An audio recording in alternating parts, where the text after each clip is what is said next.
క్రీస్తునందు మిక్కిలిగా ప్రేమబడు ప్రేమైన సహోదరి సహోదరులారా, ఈనాడు ముఖ్యంగా ఈనాటి సువిశేష పట్టణాన్ని ఆ వాక్యాన్ని మనం వింటే కొంచెం భయం అనేది మనకు వస్తుంది. ప్రభువు మామూలుగా మనందరికీ తెలిసినట్టుగా ఆయన శాంతి స్థాపకుడు. ఆయన ఏమంటున్నాడు? శాంతి స్థాపకులు ధన్యులు, వారు ఏం చేస్తారంట? వారు దేవుణ్ణి దర్శిస్తారు అంటాడు. అంటే ఆయన దేవుడు కూడా నేను మీకు శాంతి కలుగునుగా కానీ పలు సందర్భాల్లో చెప్పాడు. యోహాను శుభవార్తలో 20వ అధ్యాయంలో 19వ వచనంలో మనం చూస్తే, పునరుత్థానమైన తర్వాత ప్రభు శిష్యులకు కనిపించి వాళ్ళకు మొట్టమొదటిగా ప్రభు నోట్లో నుంచి వచ్చినటువంటి మాట, మీకు శాంతి కలుగునుగాక అన్నాడు. ఎందుకు శాంతి కలగాలనుకున్నాడు? వాళ్ళందరూ కూడా భయంతో పిరికితనంతో అన్ని తలుపులు మూసుకొని రూమ్లో నుంచి బయటికి రాకుండా ఉన్నారు. బయటికి ఎక్కడ పోతే ఏమైనా క్రీస్తు ప్రభుని అనుసరించినటువంటి వాళ్ళు వీళ్ళే అని చెప్పి తెలిసిన వెంటనే వాళ్ళని హింసిస్తున్నారు, వాళ్ళని బాధ పెడుతున్నారు, వాళ్ళు జైల్లో పెడుతున్నారు, వాళ్ళని చంపివేస్తున్నారు. ఇలాంటి ప్రాసెస్లో వాళ్ళందరూ కూడా ఎంతో భయంతో ఉన్నప్పుడు ప్రభు వారి మధ్యలోకి వెళ్ళి, మీరు భయపడవలదు, మీరు ధైర్యం వహించండి, మీకు శాంతి కలుగునుగాక, మీకు సమాధానం కలుగునుగాక అని దేవుడు చెప్పాడు. అలాంటి ప్రభువు ఈరోజు ప్రభు ఏం చెప్తున్నాడంటే, నేను భూమి మీద నిప్పు అంటించడానికి వచ్చి ఉన్నాను, అది ఇప్పటికే రగులుకొని ఉండవలసినది. ఏం చెప్తున్నాడు? నేను భూమి మీద శాంతిని నెలకొల్పుటకు వచ్చితనని మీరు తలంచుతున్నారా? పొరపాటు పడుతున్నారు. అలా కాదు. ఏం చెప్తున్నాడు? లేదు, నేను విభేదములు కలిగించడానికి వచ్చి అని నేను మీతో నిశ్చయముగా చెప్తున్నాను అంటున్నాడు. అంతేకాదు, ఆయన ఏమంటున్నాడు? ఒక ఇంట్లో 5గురు ఉన్నట్లయితే ముగ్గురికి ఇద్దరు, ఇద్దరికి ముగ్గురు, వాళ్ళు ఎప్పుడు కూడా ఫైటింగ్ చేసుకుంటానే ఉంటారని చెప్తున్నారు. అంతేకాదు, అత్త కోడలికి, కోడ అత్తలకి, లేదా ఆ తండ్రి కొడుకుల పట్ల, కొడుకు తండ్రి పట్ల, అన్నదమ్ముల పట్ల ఈ విధంగా మీరు సఖ్యత లేకుండా జీవించబోతున్నారు అని చెప్పేసి ప్రభు చెప్తున్నారు. ప్రియమైన సహోదరి సహోదరులారా, ఇవన్నీ కూడా మనకేమనిపిస్తుందంటే నిజమేనేమో, అందుకే దేవుడు మా ఇంట్లో నిప్పంటించాడు, అందుకే ఎప్పుడు కొట్లాడుకుంటున్నారని మనం అనుకుంటుంటాం. కానీ తిని ఎక్కువై కొట్లాడిందనుకో, అది దేవుడు పెట్టినటువంటి నిప్పు కాదు. కొంతమంది అన్నీ ఉన్నా కూడా ఊరుకూరునే కొట్లాడుతుంటారు వాళ్ళ అత్తలతో, లేదా వాళ్ళ తండ్రిదండ్రులతో. పిల్లలు ఊరుకూరుకునే వాళ్ళకి అన్నీ తీపిస్తారు, సర్వస్వం, వాళ్ళకి ఏం కావాలని కూడా అన్ని కొనిపిస్తుంటారు. కానీ అనవసరంగా తల్లిదండ్రులను మిస్అండర్స్టాండ్ చేసుకోవడం, తల్లిదండ్రులు కొట్లాడడం అటు జరుగుతాయి. అది దేవుడి పని కాదు, అది సైతాని యొక్క పని. అన్నీ ఉన్నా కూడా, అన్ని మంచి జరుగుతున్నా కూడా అనవసరంగా కొట్లాడితే అది సైతాని యొక్క పని. దేవుడు ఆ విధంగా ఊరుకూరుకునే గొడవలు పెట్టడానికి దేవుడు రాలేదు. దేవుడు ఎందుకు వచ్చాడంటే, మనకు పరిశుద్ధ గ్రంథం మనకు క్లియర్గా చెప్తుంది. దానిని గురించి మనం మాట్లాడే ముందు, దేవుడు నిప్పు అంటించడానికి వచ్చానన్నాడు కదా, ఆ నిప్పు అంటే ఏంటి? ఆ నిప్పు బైబిల్ గ్రంథంలో ఏ విధంగా మనకు సూచిస్తుంది? ఆ నిప్పును పరిశుద్ధ గ్రంథం ఏం చెప్తుంది నిప్పు ద్వారా అనే దాన్ని మనం కొంచెము జాగ్రత్తగా పరిశీలిద్దాం. ప్రియమైన సహోదరి సహోదరులారా, మొదటిగా నిర్గమకాండము 3వ అధ్యాయము 2వ వచనంలో మనం చూస్తే, అక్కడ నిప్పు దేవుని యొక్క సన్నిధానాన్ని సూచిస్తుంది. చదువుతారా? అక్కడ ఒక పొద నడిమి నుండి వెలువడు నిప్పు మంట, ఆ నిప్పు రూపంలో యావే దేవుడు వారితో మాట్లాడుతున్నాడు.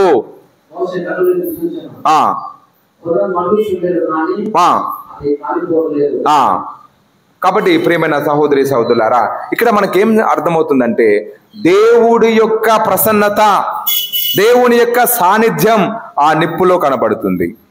నిప్పు మండుతుంది కానీ అక్కడ ఉన్నటువంటి ఏది కూడా దహించి వేయబడలేదు. ఈరోజు ప్రభువు నేను నిప్పండించడానికి వస్తున్నానంటే ఆ విధంగా దహించబడేటువంటి నిప్పు కాదు.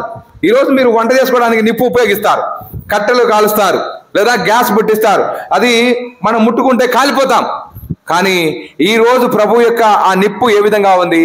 చెట్టు మండిపోతుంది కానీ చెట్టు కాలేదు. అలాంటి నిప్పు అంటే ఈరోజు అక్కడ ఏమర్థమవుతుందంటే, ఆ దేవుని యొక్క ప్రసన్నత మనందరి మధ్యలో ఉంటుంది. ఒక ఇంట్లో 5గురు ఉన్నారంటే, నిప్పంటించడానికి వస్తున్నాడంటే ప్రభువు ఆ నిప్పు ఏంటంటే పవిత్రాత్మ దేవుడు, దేవుని యొక్క సాన్నిధ్యం. ప్రభువు ఒక మండుతున్నటువంటి పొదలో నుండి ఒక వ్యక్తిని పిలుస్తున్నాడు. ఆయనే మోషే ప్రవక్త. అప్పుడు ప్రభువు అక్కడ ఒక పని కోసం పిలుస్తున్నాడు. ఇదిగో మండుచున్నటువంటి పొదలో నుండి ప్రభువు పిలిచి ఏం చెప్తున్నాడు? ఇదిగో నీవు నిలబడినటువంటి పవిత్రమైనటువంటి స్థలం సుమా, నువ్వు నీ చెప్పులను వదిలేయి, నీ పాత జీవితాన్ని వదిలేయి, నీలో ఉన్నటువంటి భయాన్ని వదిలేయి, నీలో ఉన్నటువంటి పిరికితనాన్ని వదిలేయి, నీలో ఉన్నటువంటి అనుమానం. ఇదిగో ఆ వ్యక్తిని చంపేసినానని అందరికి తెలిసిపోతే నన్ను ఎక్కడ చంపేస్తారోనని చెప్పి నువ్వు పారిపోతున్నావు. ఎంతవరకు పారిపోతావు? కాబట్టి ఈరోజు నేను చెప్తున్నాను, నీలో ఉన్నటువంటి ఆ పాప జీవితానికి నువ్వు గుడ్ బై చెప్పు. ఇదిగో నేను నీకు కొత్త జీవితాన్ని ఇస్తున్నాను. ప్రభు ఏం చెప్తున్నాడంటే ఆ మండుచున్న పొదలో నుండి ఇదిగో నేను చెప్పేటువంటి ప్రదేశానికి నువ్వు వెళ్ళు. అది ఎక్కడికంటే మళ్ళీ ఆ ఫరో రాజు దగ్గరికి మీరు వెళ్ళి అక్కడ ఉన్నటువంటి ఆ ఇశ్రాయేల్ ప్రజలందరినీ కూడా నువ్వు వారికి నాయకుడిగా ఉంటూ వారినందరినీ కూడా నేను చెప్పేటువంటి వాగ్దత్త భూమికి నువ్వు నడిపించాలని చెప్పి చెప్తున్నాడు. ప్రియమైన సహోదరి సహోదరులారా, ఇక్కడ మనం ఏం గమనించాలంటే ఆ మండుచున్నటువంటి ఆ నిప్పు పిరికితనంతో ఉన్నటువంటి ఆ వ్యక్తి చెప్తున్నాడు, ఇదిగో నేను పిరికివాణ్ణి, నేను నత్తివాణ్ణి, నేను మాటలాడలేను, నాకు ధైర్యం లేదు, కాబట్టి నన్ను నువ్వు వదిలే అని చెప్పేసి ఆయన వేడుకుంటున్నప్పటికీ కూడా ఈ దహిస్తున్నటువంటి ఆ దేవుడు, నిప్పు రూపంలో ఉన్నటువంటి ఆ పవిత్రాత్మ దేవుడు, అక్కడ యావే దేవుడు ఏం చెప్తున్నాడంటే ఆ వ్యక్తిలో ధైర్యాన్ని నింపుతున్నాడు. ఆ వ్యక్తిలో ఉన్నటువంటి బలహీనతలను బట్టి కాకుండా ఆ వ్యక్తిలో ధైర్యాన్ని నింపుతూ ఆయనలో ఉన్నటువంటి బలాన్ని ప్రభువు ఆయన ఇంకా ఎక్కువ అధికును చేస్తున్నాడు. కాబట్టి ఈరోజు నిప్పు మనకు ఏ విధంగా చేస్తుందంటే పవిత్రాత్మ దేవుడు మనని ఆ నిప్పు రూపంలో అలనాడు మనందరితో మాట్లాడినటువంటి సన్నివేశాలు ఎన్నో ఉన్నాయి బైబిల్లో ఎంతో మందితో. కాబట్టి పాత నిబంధనలో ఏ విధముగా అయితే యావే దేవుడు నిప్పు రూపంలో కనపడి ఆయనలో అధైర్యాన్ని తీసివేసి పిరికితనాన్ని తీసివేసి ఆయనలో ధైర్యముగా ప్రభు పని చేయడానికి ఆయన ఒక సైనికుడి లాగా మళ్ళీ తిరిగి ఆ దేశానికి వెళ్తున్నాడు. కాబట్టి ఈరోజు నిప్పు మనల్ని ఏం చేస్తుందంటే యేసు ప్రభు అంటించేటువంటి ఈ నిప్పు కూడా మనలో పిరికితనాన్ని తీసివేస్తుంది. అది మనం గుర్తుపెట్టుకోవాలి. యేసు ప్రభు నిప్పంటించడానికి వచ్చి ఉన్నానంటే ఎవరెవరైతే భయపడుతున్నారో, ఎవరెవరైతే అధైర్యపడుతున్నారో, ఎవరెవరైతే నేను చదవలేను, నేను రాయలేను, నేను ఇదిగో ఫేస్ చేయలేను, జనాలు ఫేస్ చేయలేను అనుకుంటున్నారో అలాంటి వారందరూ కూడా ప్రభు వాక్యాన్ని పాటించినట్లయితే, ప్రభు వాక్యాన్ని చదివినట్లయితే వారికి ధైర్యాన్ని నింపుతుంది. ప్రభు వాక్యాన్ని విన్నప్పుడు వారు ధైర్యంగా మాట్లాడగలుగుతారు. వాళ్ళు ఓదార్పు, శాంతి, సమాధానం దొరుకుతుంది అనేదే ఈనాటి ఆ వాక్యం ద్వారా మనమందరం కూడా గుర్తు చేసుకోవాలి ప్రియమైన సహోదరి సహోదరులారా. అదేవిధంగా నిర్గమకాండము 19వ అధ్యాయము 18వ వచనంలో అక్కడ కూడా ప్రభు వాక్యం ఏం పలుకుతుందంటే అగ్ని రూపంలో యావే దేవుడు వారికి అక్కడ ప్రత్యక్షం అవటం మనం చూస్తున్నాం. ఆ పర్వతం నుండి ఆ అగ్ని రూపంలో దేవుడు వారందరినీ కూడా ఆవరించడము, వారితో మాట్లాడడం మనం చూస్తున్నాం. కాబట్టి ప్రియమైన సహోదరి సహోదరులారా, ఈ విధముగా దేవుడు అగ్ని రూపంలో చాలా సార్లు ఆ పాత నిబంధనలో మాట్లాడడం మనం చూస్తున్నాం. అంటే ఈ విధంగా మనకేం అర్థమవుతుందంటే అగ్ని దేవుని యొక్క సాన్నిధ్యానికి చిహ్నంగా ఉంది. రెండవదిగా మనం గుర్తుపెట్టుకోవాల్సింది ఏంటంటే అగ్ని పవిత్రాత్మ దేవుడు. అపోస్తల కార్యములు 2వ అధ్యాయం 3వ వచనం. అప్పుడు అగ్ని జ్వాలలు నాలుక వలె విభాగింపబడి అక్కడ ఉన్న ఒక్కొక్కరి మీద నిలుచుట వారికి కనపడెను. వారందరూ పవిత్ర ఆత్మతో నింపబడింది. అప్పుడు పవిత్ర ఆత్మ వారికి వాక్ శక్తిని అనుగ్రహించిన కొలది వారు అన్య భాషలలో మాట్లాడసాగిరి. అలనాడు ఈ 12 మంది శిష్యులందరూ కూడా ఆ మేడ మీద గదిలో ఉన్నారు. బయటకు వస్తే చంపివేస్తారని యేసుప్రభు శిష్యులలో మీరు కూడా ఒకళ్ళు కాదా అని వాళ్ళందరినీ కూడా జైల్లో పెట్టడము, ఇలా ఎన్నో అవమానాలకు వాళ్ళని గురి చేస్తున్నారని చెప్పేసి వీరందరూ కూడా ప్రాణ భీతితో భయంతో రూమ్లో ఉన్నారు.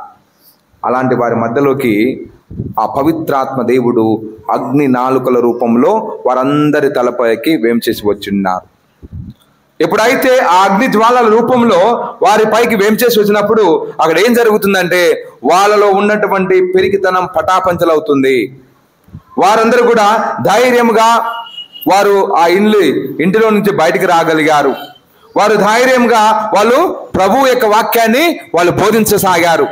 వారు ధైర్యంగా వాళ్ళు మాట్లాడేటువంటి మాట అనేకమైనటువంటి భాషలలో వారందరికి కూడా అర్థమవుతుంది. అంతేకాదు వారు ధైర్యంగా జ్ఞానస్థానం ఇవ్వగలుగుతున్నారు. రమారమి 3000 మందికి ఒకేసారి జ్ఞానస్థానం ఇచ్చారట పేతురు గారు. అంతేకాదు వారు అప్పటి వరకు క్రీస్తు ప్రభు పేరు చెప్పుకోవడానికి వాళ్ళు భయపడుతూ గడగడలాడిపోయారు.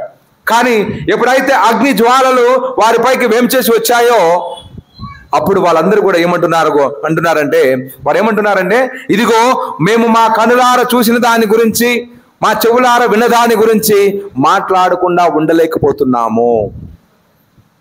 అందుకే ఆ పౌలు గారు ఏం చెప్తున్నాడంటే నాలో జీవించున్నది నేను కాదు, నాలో జీవించున్నది క్రీస్తు యేసే నాలో జీవించుచున్నాడు అంటున్నా. కాబట్టి ప్రియమైన సహోదరి సహోదరులారా, ఈరోజు ఆ అగ్ని దేవుడు అలనాడు శిష్యులను ఏ విధముగా అయితే ప్రభువుకు ఇష్టమైనటువంటి వ్యక్తులుగా మార్చాడు, వాళ్ళలో ఉన్నటువంటి చెడును తీసివేసి వాళ్ళని ఒక సైనికులుగా, వారందరినీ ప్రభువు దగ్గరికి నడిపించేటువంటి సైనికులుగా మార్చాడు, అలాంటి విధముగా దేవుడు ఈరోజు మనందరి జీవితాల్లో, మనందరి కుటుంబాల్లో కూడా ప్రభు వైపు నడిపించేటువంటి బిడ్డలుగా దేవుడు చేస్తానంటున్నాడు. ఈరోజు ప్రభు అంటించేటువంటి ఆ నిప్పు ఏంటంటే, ఒకవేళ ఇంటిలో 5 మంది పిల్లలు ఉన్నారంటే ప్రభు అంటున్నాడు ముగ్గురికి ఇద్దరు వాళ్ళు గొడవ పడుతున్నారంటే ఏ విషయంలో గొడవ పడుతున్నారు? ఫుడ్ కోసం కాదు.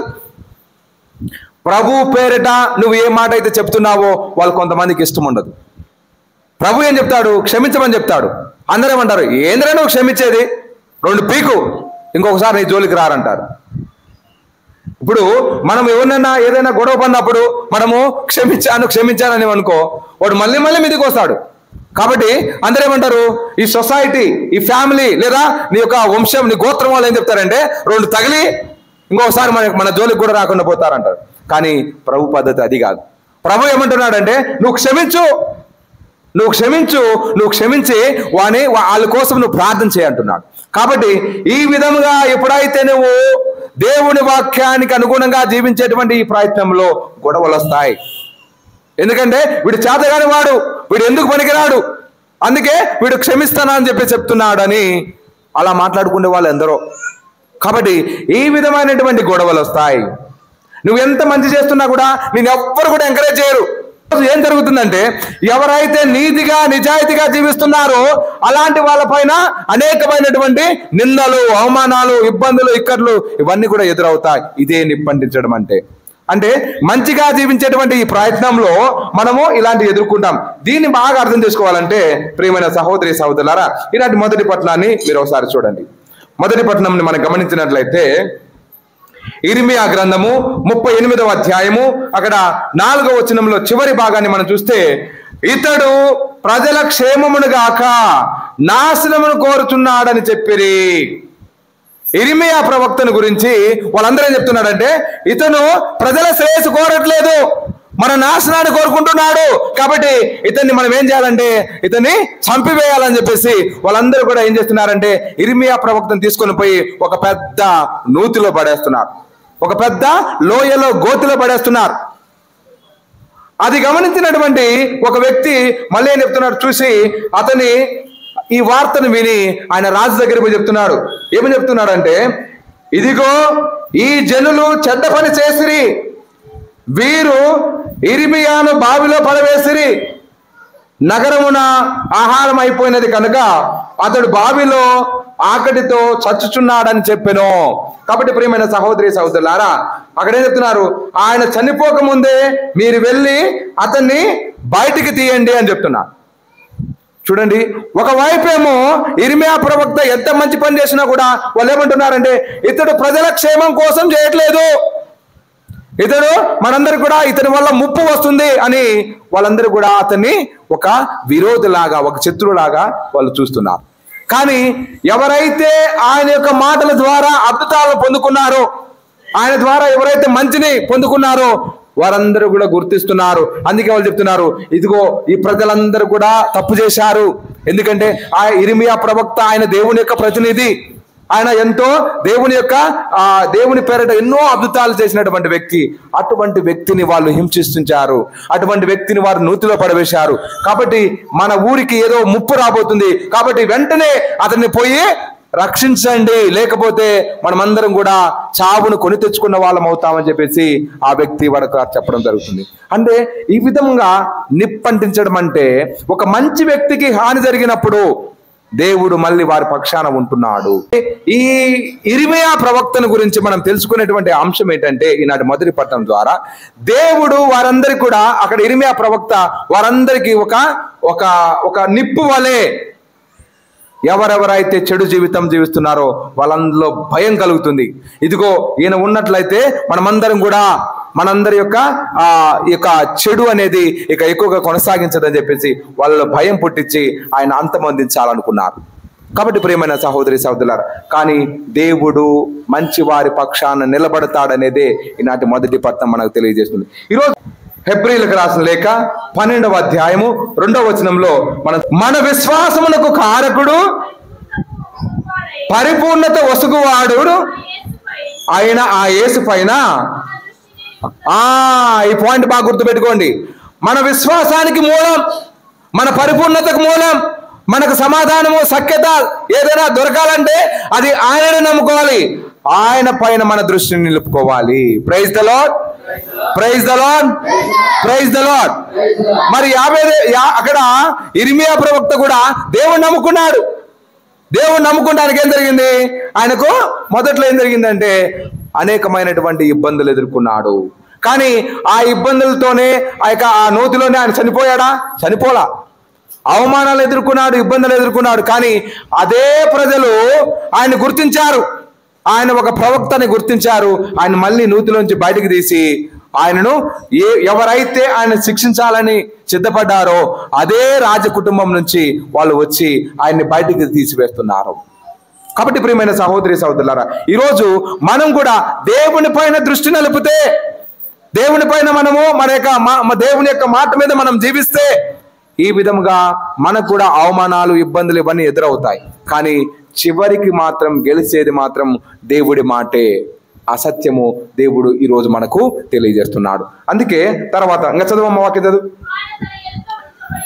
ఆయన తన ఎదుట ఉంచబడిన ఆనందము కొరకై, మైక్ పచ్చి, అవమానములను లక్ష్య పెట్టక సిలువను మోసి ఇప్పుడు దేవుని సింహాసనముకు కుడి ప్రక్కన కూర్చొని ఉన్నాడు. ఈ వాక్యం బాగా వినండి, మళ్ళీ మీకు అర్థమైతే చెప్తాను. అక్కడ ఏం చెప్పబడిందంటే ఆయన అంటే ఇక్కడ ఎవరంటే యేసు ప్రభు. యేసు ప్రభు తన ఎదుట ఉండవలసిన ఆనందాన్ని చవి చూడట్లేదు. యేసు ప్రభు ఆయన ఇదిగో అందరూ కూడా ఆయన అద్భుతం చేసినప్పుడు 5,000 మందికి ఆహారాన్ని పెట్టినప్పుడు వారందరూ కూడా ఏమంటున్నాడంటే, ఇదిగో మనకు ఒక రాజు ఉన్నాడు, మన రాజు మనకు ఆకలిగా ఉన్నప్పుడు అన్నం పెడుతున్నాడు, మనకు ఎప్పుడు కూడా సేద తీరుస్తున్నాడు, కాబట్టి ఈయనను మనం రాజుగా చేద్దామని చెప్పేసి వారందరూ కూడా ఆయన రాజు చేయాలనుకుంటే ఆ వాక్యాన్ని విన్నప్పుడు ఏం చేస్తున్నాడు? ఆయన పారిపోతున్నాడు, జనాలను వదిలిపెట్టి పారిపోతున్నాడు. అరే రాజును చేస్తున్నాడు, బాగా అందరూ కూడా ఆయన తండోపతండాలుగా ఆయన చుట్టూ ఉంటున్నారు కదా, మరి అలాంటప్పుడు వారు ఇంకా అలాంటి ఆనందాన్ని ఆయన చవి చూడొచ్చు కదా, సంతోషాన్ని చవి చూడొచ్చు కదా. ప్రభు ఏమంటున్నాడంటే అలాంటి ఆనందానికి ఆయన లెక్క పెట్టకుండా, అవమానాలకు లెక్క పెట్టకుండా ఆయన ఏం చెప్తున్నాడంటే సిలువను మోసి అవమానాలను భరించి ఘోరాది ఘోరంగా ఈ విధంగా మరణించి ఆయన ఏం చెప్తున్నాడంటే ఈరోజు ప్రభు యొక్క సింహాసనం కుడి ప్రక్కన కూర్చున్నాడు. ఎప్పుడు కుడి ప్రక్కన కూర్చున్నారంటే ఎప్పుడైతే దేవుని చిత్తాన్ని పాటించాడో. దేవుని చిత్తం ఏంటి? ప్రజల చేత అవమానించబడి నిందించబడి ఆయన ఆ విధంగా దేవుని నిందించబడి మరణించినప్పుడే ఆయన దేవుని సింహాసనం పక్కన కుడి ప్రక్కన కూర్చుంటున్నారు. అది దేవుని చిత్తం. కాబట్టి దేవుని చిత్తాన్ని పాటించడానికి ఆయన సిద్ధపడ్డాడే గాని ఆయన ఆనందం ఆయన చూసుకోలేదు. కాబట్టి ప్రియమైన సహోదరి సహోదరులారా, అందుకే ప్రభు ఏమంటున్నాడంటే 3వ వచనం చదవమ్మా. ఆయన ఏ విధముగా అయితే పాటలు పడ్డాడో, ఎన్ని పాటలు పడ్డాడో, పాపాత్మల పగను ఎట్లు సహించడో ఆలోచించుడు. కావున మీరు గుండె ధైర్యమును కోల్పోవలదు, నిరాశ పడిపోకూడదు. కాబట్టి ప్రియమైన సహోదరి సహోదరులారా, ఈరోజు ఎవరైతే కష్టాలు అనుభవిస్తున్నారో, ఎవరైతే బాధలు అనుభవిస్తున్నారో వారందరూ కూడా యేసు ప్రభువుని రోల్ మోడల్ గా తీసుకోవాలి, ఆయన ఆదర్శంగా తీసుకోవాలి. కొన్నిసార్లు మనం అనుకుంటుంటాం, ఒకవేళ పొరపాటున కాలు తగిలిన దుమ్మైనా కూడా మనం చాలా ఫీల్ అయిపోతుంటాం. యేసు ప్రభువుని జుట్టు పట్టుకొని ఆయన ముఖం మీద ఉమ్మివేశారు. యేసు ప్రభు బట్టల్ని చీల్చివేశారు.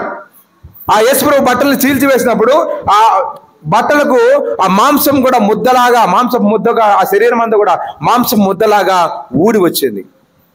మనకు చిన్న గాయం తగులితేనే మనం రియాక్ట్ అవుతాం. కానీ యేసు ప్రభువుకు అంత ఈ చర్మం కూడా ఊడిపోయినా కూడా ఆయన అలాంటి వాళ్ళని ఏమంటున్నాడంటే, తండ్రి వీరేమి చేయుచున్నారో వీరికి తెలియదు, వీరిని క్షమించండి అని. వాళ్ళకి తెలియదా? వాళ్ళకి అన్నీ తెలుసు.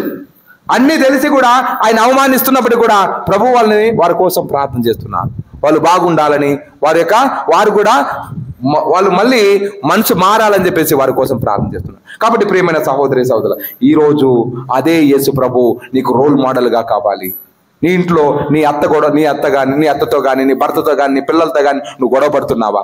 చిన్నదానికి కాసిన దానికి నువ్వు గొడవపడి నువ్వు ప్రేమను కోల్పోవద్దు, బంధాన్ని కోల్పోవద్దు, శత్రువులుగా మారిపోవద్దు. ప్రభు ఈరోజు ఏమంటున్నాడంటే, నిప్పంటించడం అంటే ఏంటంటే, ఈ విధంగా నువ్వు మంచి చేస్తున్నప్పుడు అత్త కూడా కొన్నిసార్లు నిన్ను మిశ్రమం చేసుకుంటుంది.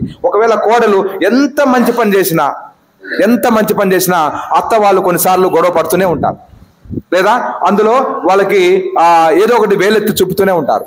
కానీ ఈరోజు ప్రభు ఏమంటున్నాడంటే, నువ్వు గుండె ధైర్యాన్ని చేసుకో. యేసు ప్రభువును ఒకసారి నువ్వు గుర్తు తెచ్చుకో. యేసు ప్రభు ఏ విధముగా అయితే అన్ని అవమానాలను భరించాడో ఆ విధంగా నీవు కూడా ఈరోజు ఆ విధమైనటువంటి అవమానాలు నీ ఇంట్లో, యేసు ప్రభు లాగా మీ అత్త నిన్నేమన్నా చర్మాన్ని ఒలుస్తుందా? మీ ఇంట్లో మీ అత్త నిన్నేమన్నా కొరడాలతో కొడుతుందా? ఎందుకు ఊరికే రియాక్ట్ అవుతారు? కొంతమంది ఆ ముసలావిడ మా ఇంట్లో ఉంటే కనుక నేను ఇంటికే రాను. ఈరోజు నువ్వు పెళ్లి చేసుకున్న తర్వాత నీ అత్త మావలే నీకు తల్లిదండ్రులు కావాలి. ఇది నేను చెప్పే మాట కాదు, పరిశుద్ధ గ్రంథమే చెప్తుంది. తోబితు గ్రంథంలో మనం చూస్తాం, అక్కడ ఆ పిల్లని ఇచ్చినప్పుడు ఆ తల్లిదండ్రులు చెప్తారు వాళ్ళ కూతురుతో, ఇదిగో అమ్మ తల్లి, ఇప్పటి వరకు మేము మీకు తల్లిదండ్రులుగా ఉన్నాం, కానీ ఇక నుండి నీ అత్త మామలే నీకు తల్లిదండ్రులుగా ఉండాలి. ముసలి ప్రాయం వరకు కూడా నీవు వారిని గౌరవించని చెప్తున్నారు. కానీ నీ ముసలి ప్రాయం కాదు కదా, నీకు పిల్లలు పుట్టక ముందే నువ్వు వేరిపోవాలనుకుంటున్నావు. ఎందుకు? ఎంజాయ్ చేయాలని. లైఫ్ను ఇక్కడ పెళ్లి చేసుకునేది ఎంజాయ్ చేయడానికి కాదు. దేవుడు పెళ్లి చేసుకోమని చెప్పింది ఎందుకు? ఎంజాయ్ చేయడానికి కాదు, సఖ్యతతో సమాధానంతో కలిసిమెలిసి జీవించమని. కాబట్టి ప్రియమైన సహోదరి సహోదరులారా, ఈరోజు నీ ఇంట్లో చిన్న గొడవలకే మీరు ఈ విధంగా విడిపోవద్దు. ఈరోజు ప్రభువాక్యం పలుకుతుంది, అక్కడ నిప్పంటించడం అంటే ఏంటంటే, ఇలా అనవసరమైనటువంటి గొడవలకి మీరు వేరైపోతున్నారు. మంచిగా ఉండడానికి ప్రయత్నం చేయండి. ఈరోజు ఆ ప్రభు అంటించేటువంటి నిప్పు ఏంటంటే, అర్థం చేసుకునేటువంటి మనస్తత్వాన్ని కలిగి ఉండండి అని. నువ్వు ఎంత అర్థం చేసుకోవడానికి ప్రయత్నం చేసినా కొంతమంది నిన్ను అపార్థం చేసుకుంటూనే ఉంటుంటారు. ఆ విధంగా నీకు గొడవలు అవుతాయి. దేవుని వాక్యానికి ఎవరైతే అనుగుణంగా జీవిస్తున్నారో వాళ్ళందరూ కూడా ఇలాంటి అనుభవించాల్సిందే. యేసు ప్రభు కూడా ఆయనకు రక్షణ, యేసు ప్రభు మనందరికీ ఎప్పుడు ఆయన దేవుని యొక్క చిత్తాన్ని పాటించారంటే సిలువలో మరణించినప్పుడే. ఈరోజు అలాంటి అవమానాలు, అలాంటి ఇబ్బందులు. మళ్ళీ 4వ వచనం చదవమ్మా. మీరు పాపముతో పోరాటంలో రక్తము చిందినంత వరకు కూడా ఎదిరింపాల్సిందే.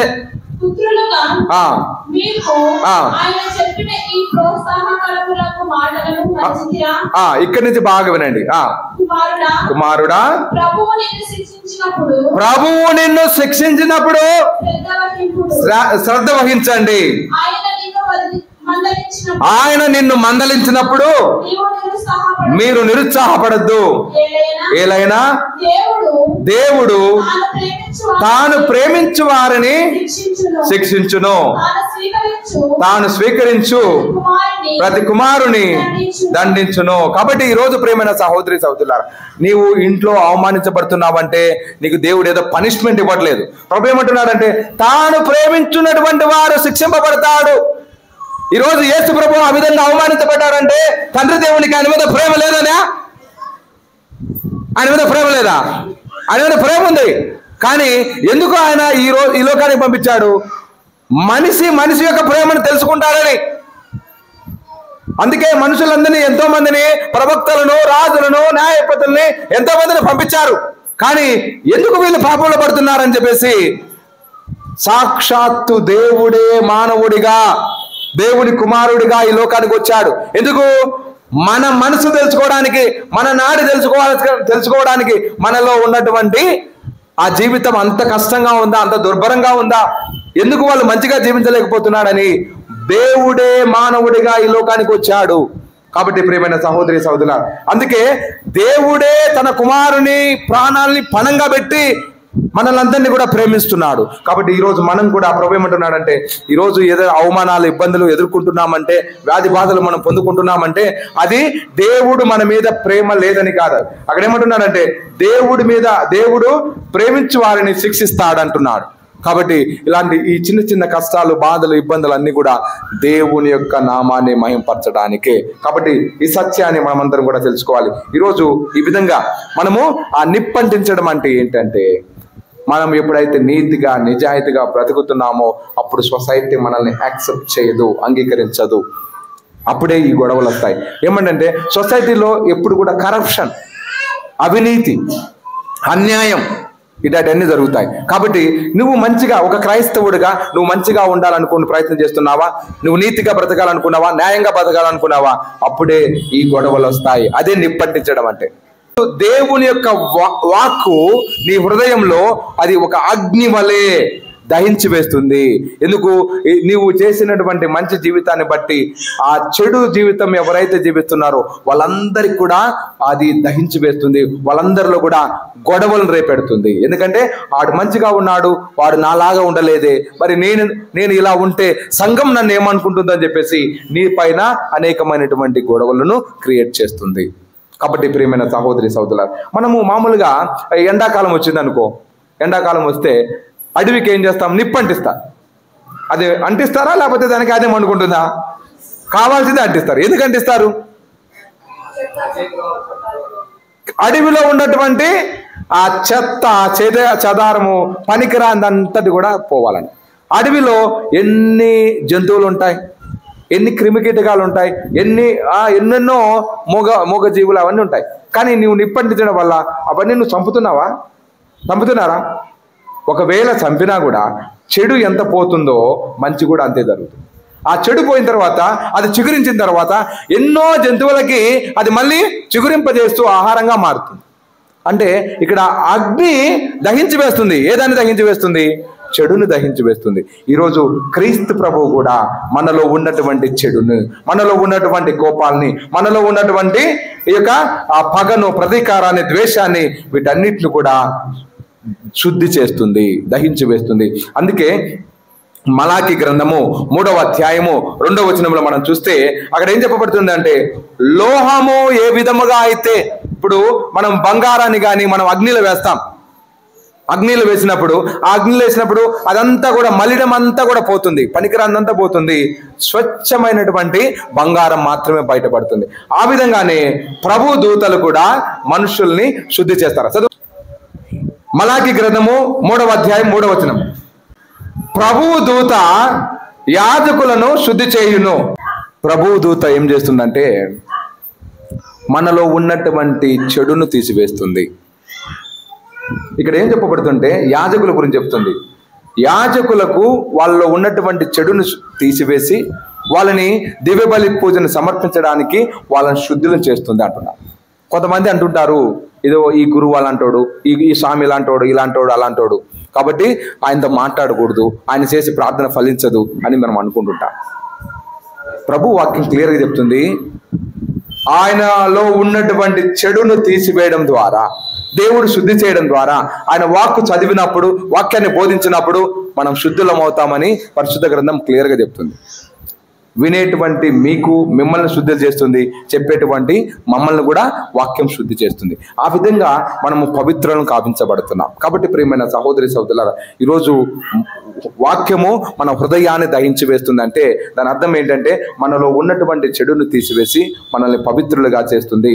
అదే ఈరోజు ప్రభు ఆ విధంగా ఈ నిప్పు, వాక్యం అనేటువంటి నిప్పు మనల్ని శుద్ధీకరిస్తుంది, పవిత్రులను చేస్తుంది.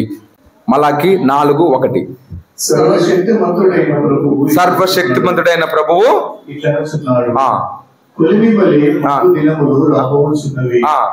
ఆ రోజు గర్భాత్ములు దుష్టులు గడ్డి వలె కాలిపోదురు.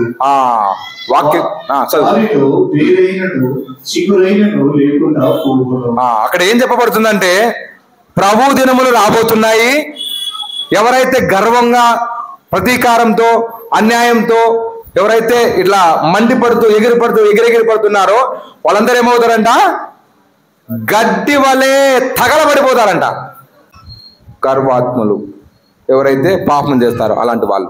కాబట్టి ప్రియమైన సహోదరి సహోదరులారా, ఈరోజు యేసు ప్రభువు నిప్పంటించడానికి వచ్చి ఉన్నాడంటే దాని అర్థం ఏంటంటే మనలో ఉన్నటువంటి చెడుని తీసివేసి మంచిని మాత్రమే మనకి కావాలని ఆశించేటువంటిది అది నిప్పు. ఆ నిప్పును మనందరం కూడా ఆ విధంగా దహించివేయబడాలని మన జ్ఞానస్థానంలో కూడా చెప్తారు. నా తర్వాత వచ్చేవారు అగ్నితోనూ పవిత్రాత్మతోనూ మీకు జ్ఞానస్థానం ఇస్తున్నారు. ఆ అగ్ని ఏంటంటే పవిత్రాత్మ దేవుడు. గురువు కూడా ఆ క్యాండిల్ మీ చేతులు ఇచ్చి ఇదిగో క్రీస్తు జ్యోతిని నువ్వు స్వీకరించండి అంటున్నాడు. ఈరోజు మనమందరం కూడా, ప్రతి క్రైస్తవులైనటువంటి మనమందరం కూడా క్రీస్తు జ్యోతులుగా మనం ఉండాలి. ఆ క్రీస్తు జ్యోతి ఏ విధంగా వెలుగు ఏ విధంగా అందరికి ఇచ్చి ఆ చీకటిని పారదోలుతుందో ఆ విధంగా మనం కూడా మంచి జీవితాన్ని జీవించాలనేదే ప్రభు యొక్క మాటల్లోని యొక్క ఉద్దేశం. ఆత్మ పరిశీలన చేసుకుందాం. దేవుడు మనందరిని దీవించుండగాక. పితా, పుత్ర, పవిత్ర ఆత్మ నామమున.